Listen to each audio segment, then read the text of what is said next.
Hello guys! Welcome back po dito sa Automathing. So for this video po, pag-uusapan po natin ang work-word problems. Yung work-word problems, yung mga problems for example na, a certain person can complete one job in 13 hours. Tapos yung another person can complete the same job, it could be lesser or longer hours. Tapos po, yung usual po na um, hinahanap po sa atin is how long would it take if the two of them work together. So, how long daw matatapos yung isang job if the two of them work together. So, parehas po dito sa nasa harapan natin. Suppose daw po, may isang painter can paint the entire job in 12 hours and the second painter takes 8 hours. How long would it take the two painters together to paint the house? Ang first niyo pong gagawin is to identify kung ilang oras po kailangan para po makomplete po yung isang job. For example, sa first painter, dito sabi, dito 12 hours. So, first painter, meron po tayong 12 hours. Sa second painter naman po, ay, ano po siya, 8 hours. Tapos, if they will work together, we could say, or we could use the variable x. So, x hours, kasi hindi po natin alam yon. Pagkatapos po, we will express it po into fraction, like job completed per hour. So, makikita po natin dito sa first painter po, that's one job, makakomplete niya in 12 hours. So, 1/12 of the job per hour. The second painter naman po, 8 hours po yung need niya to complete the whole job. So, every hour, makaka-complete po siya ng 1/8. Tapos, if they will work together, that's 1/6 per hour. So, if you can see po, yung 12 hours dito, ginawa lang po natin yung fraction or kinuha lang po natin yung kanyang reciprocal. So, 12 nagiging 1/12, si 8 nagiging 1/8, si x nagiging 1/x.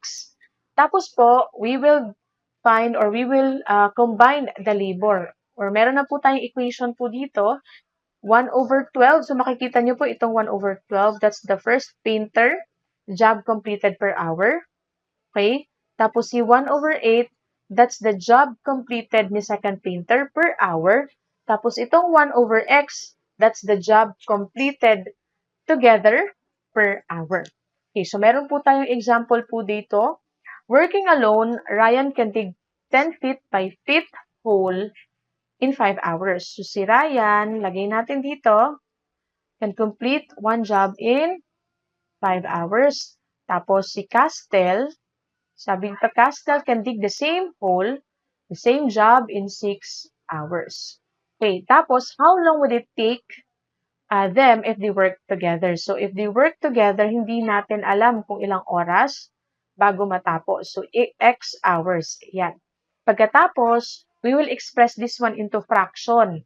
So, makikita natin, 1/5 si Ryan. So, pwede na, 5 hours si Ryan. So, pwede natin ilagay dito na 1/5 of the job per hour, yung nakakomplete ni Ryan. Pagkatapos si Castel naman po, 1/6 of the job per hour, yung kanyang nakakomplete, is equal to 1/x of the job ang nakakomplete if they are together. Okay? So, ito, si Ryan, okay, ito kay Ryan, ito kay Castel, at ito kay kanilang dalawa, so together. Pagkatapos po nun ay we will solve now our equation. So, ganito, if fraction 1/5 plus 1/6, kung meron po kayong calculator, you can directly solve it. Pero kung wala po, then you have to get the common denominator. So, the common denominator of 1/5 plus 1/6 is 30. So, ayan, 30. Okay, 30 divided by 5, that's 6 times 1. So, 6 po yan. 30 divided by 6, okay, times 1, that's 5. Okay, is equal to 1/x. So, meron po tayong 11/30 is equal to 1/x.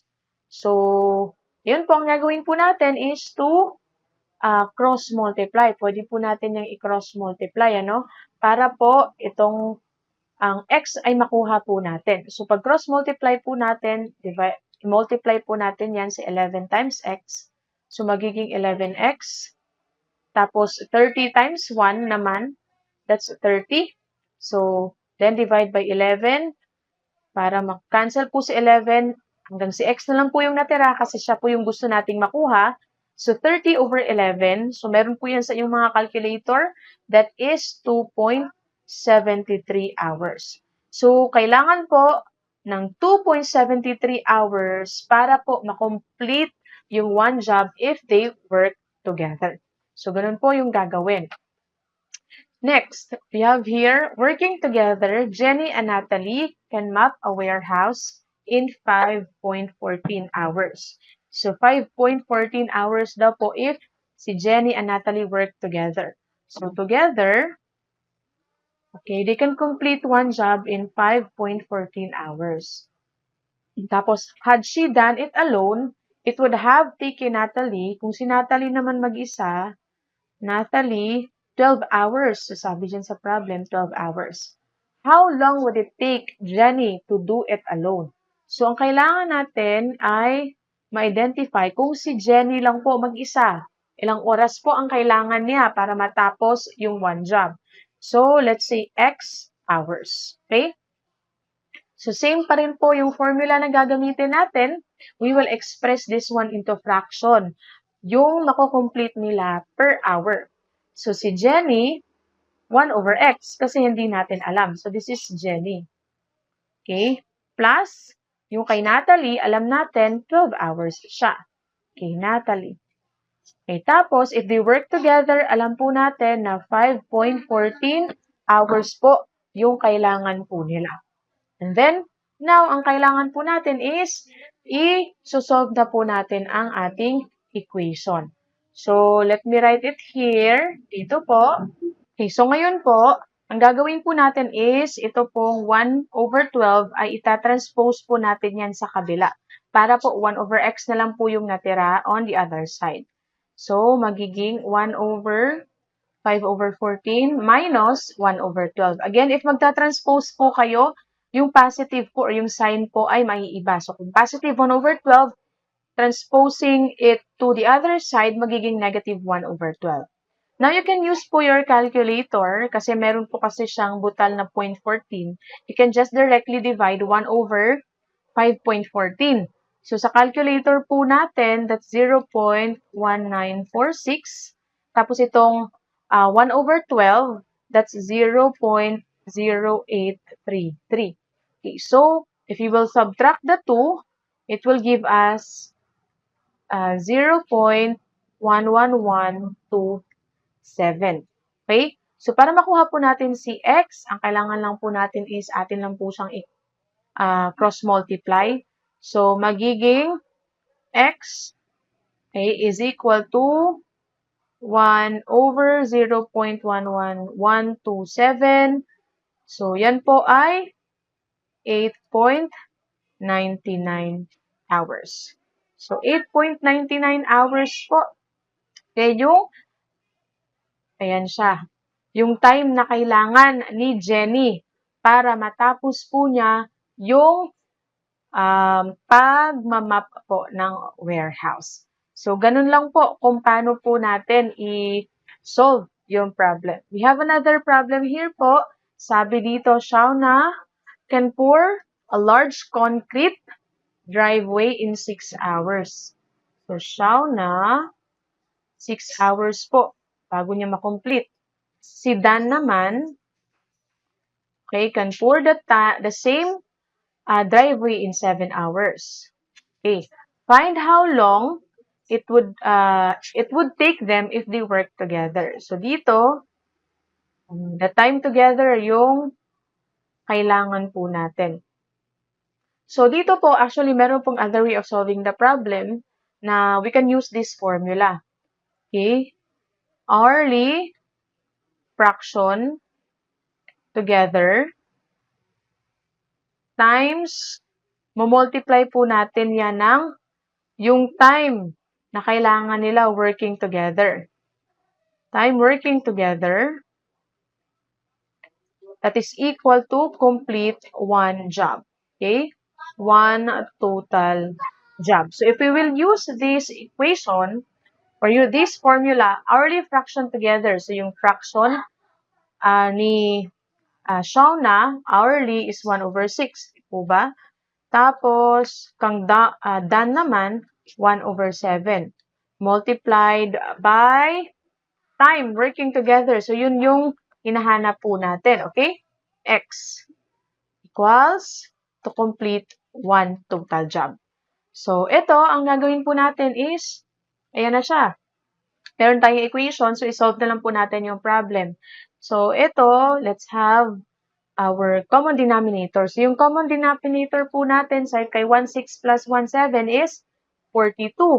Okay, so 42. So, ayan siya. 42. So, 42 divided 6 times 1, that's 7. 42 divided by 7 times 1, 6. So, plus 6. Okay? Yan siya times x equals 1. So, 7 plus 6, okay, that's 13. Di po ba? 13 over 42 times x is equal to 1. Or we can rewrite this one as 13x over 42 is equal to 1. Okay? So, parang i-multiply lang po natin si x kay 13.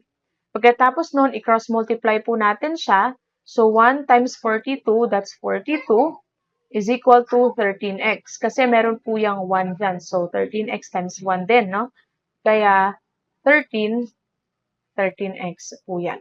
So, to get x, divide 13 both sides. So, meron po tayong x plus 42 over 13, and that our x is equal to 3.23 hours. So, yun po yung time na makukonsume nila if they work together. So, you can solve work word problems using this equation or using this formula or using the first formula that I introduced to you. So, sana po ay meron kayong natutunan and hanggang dito lang po ang ating video. Salamat po and see you po on the next video.